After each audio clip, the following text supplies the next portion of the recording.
So I went to Anime Expo this year mainly for the gaming stuff. Day one, I just dedicated to shopping. Later that day, I went to the lads panel, which was really funny. It was basically a panel of cosplayers dressed up as the lads' love interests. They just like accepted requests from the audience. So the audience would request things like, can you propose to me in character? Day two was for the Silent Hill F panel, and this was a really sick panel. It featured the producer of the game, Ryukishi07, who is the scriptwriter, and then of course Akira Yamaoka, who did the music for the series. They answer some really interesting questions like, how did you guys balance like the paranormal aspect versus like the psychological horror elements of this game? Not only did we get to see some gameplay, we also got to see the intro for the game featuring the first track from Yamaoka, and I thought the track was really cool because it sounds like a traditional Japanese song, but at the same time you can clearly tell it's Yamaoka's work. At the end of the panel, everybody was basically asked, what do you want players to walk away with after beating this game? They basically said they want the players to suffer along with the protagonist Hinako because she goes through so much, but they also want us to like overcome all the terrors along with the protagonist. Later in the day, we went to the lads cosplay meetup. Everybody was just having a lot of fun taking pictures together. I don't play the game, but I learned so much about like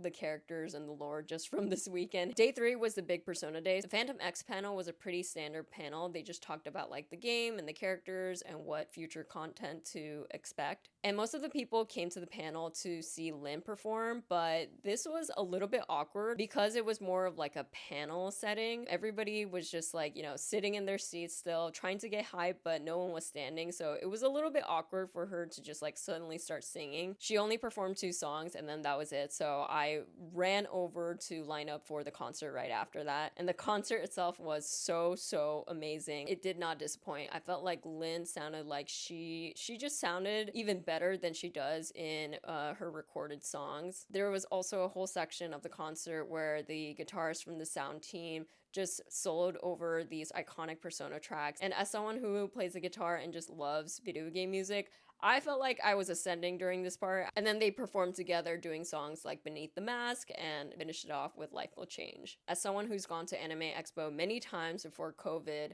I felt like the event was kind of falling off for me, but this year's con was really unexpected for me. I had so much fun just like hanging out with new friends, old friends. I don't even watch anime, but there was so much like gaming stuff and gaming events, panels, and merch to buy, so I did not feel like I felt left out or anything. My only regret is that I didn't cosplay this year, and I definitely felt some FOMO about that, so next year when I go, I definitely plan on cosplaying.